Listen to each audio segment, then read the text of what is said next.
already say that Living Things is a masterpiece and one of the best albums of the last 10 years.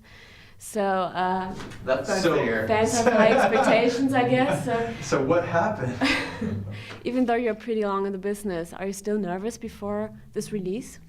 Yeah, sure. I think I am. I mean, I think of it in terms of like, you just never know, you know, there's nothing we can do to make people think anything. So just because a few people like it, you know, it doesn't, you know, you have no idea. There's no telling. So, but I know we like it. I know that we worked really hard on the record, and it was, I think we had some major, not just musical kind of breakthroughs, but also some, you know, ways that we think about the band and ways that we think about making an album.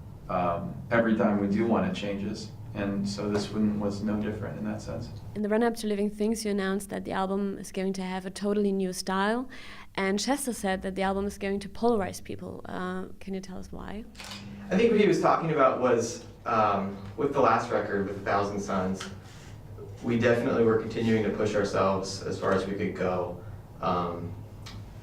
in one direction. And in writing that record, you know, every decision you make creatively in the process, you're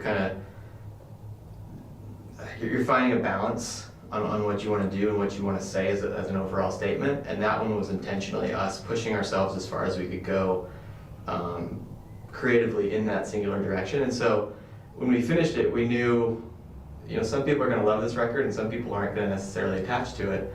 And that's okay. You know, that's part of the process of that. And by the same token, I think that we were nervous about it, but at the same time, I think we know our fan base well enough to know that a lot of them is willing to at least give it a listen, you know, see where they're at with that record, come back to it, decide, you know, down the road whether they like it or not, how it sits.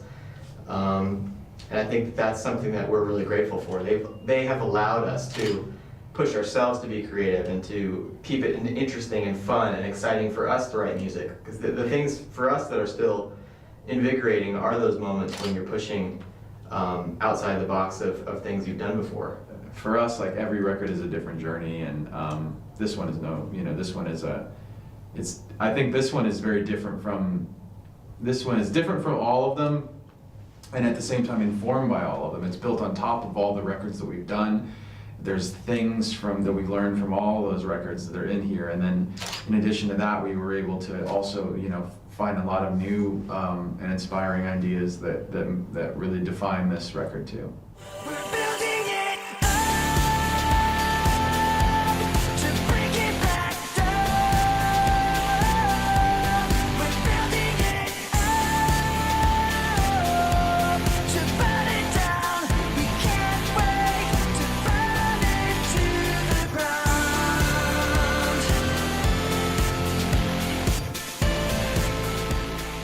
The album is also more personal than your previous efforts and shies away from political and social topics.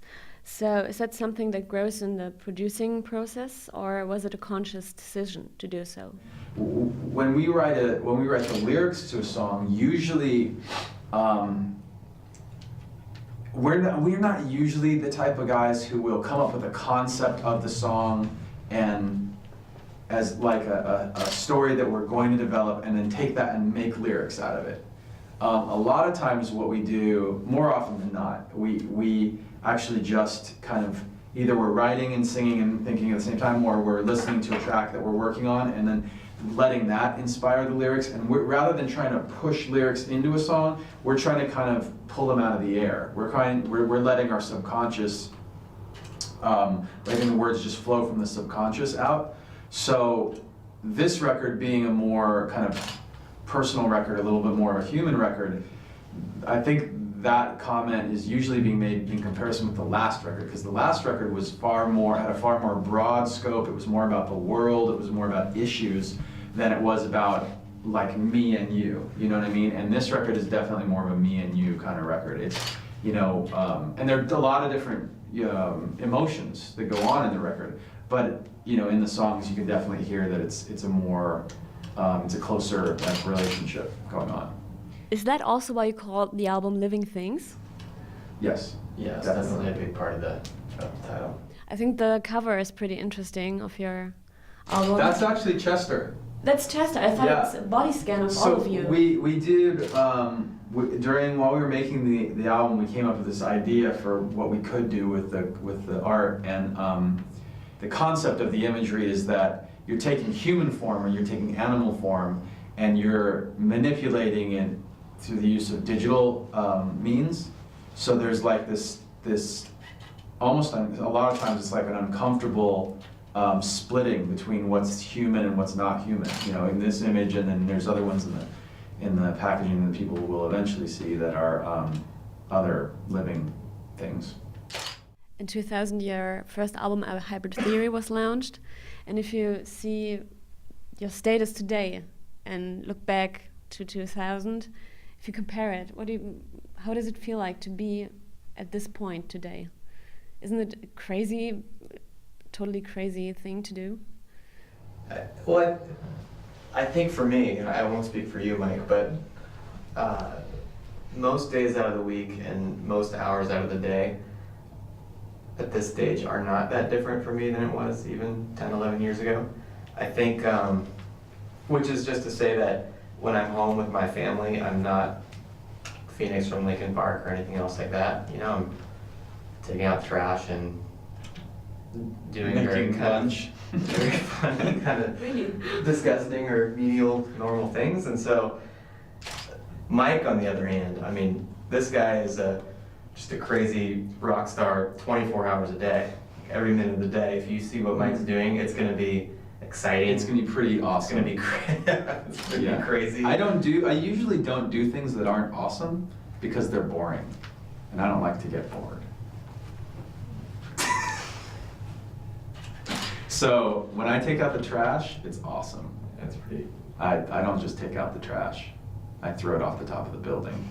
I did have a bit of a rock star moment yesterday. We were playing Rock am Ring in Germany.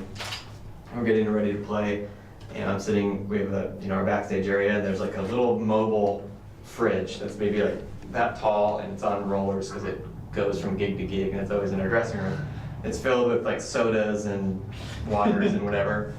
And I think it was me or just maybe me and Mike. There's in the just dressing two of room. us in the room. We're about to play a big festival.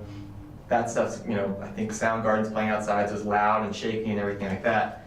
I open up the fridge and go to try and just even reposition something, and that knocked over one thing. And then basically the rumbling from the bass in the room and everything else kind of knocked over the whole refrigerator. The refrigerator stayed still, but everything inside just poured out onto the ground, like 40 bottles of stuff. Like, it was a complete mess. I looked up at this guy like, you're ruining the dressing room right now. Like, I'm in here. No more than 5 seconds later, we've got some of our crew people in there who are now looking at it like, why am I trashing the dressing room? It was crazy. That's pretty rock star. Yeah, it was insane. The only way Dave can be a rock star is if he does it by accident. In other words, I think that's the moral of the story. Luckily, I'm just clumsy enough though to keep some of my street cred up. I break enough things accidentally too. We occasionally trip and trash a dressing room. Yeah. Thank you so much. Thank you.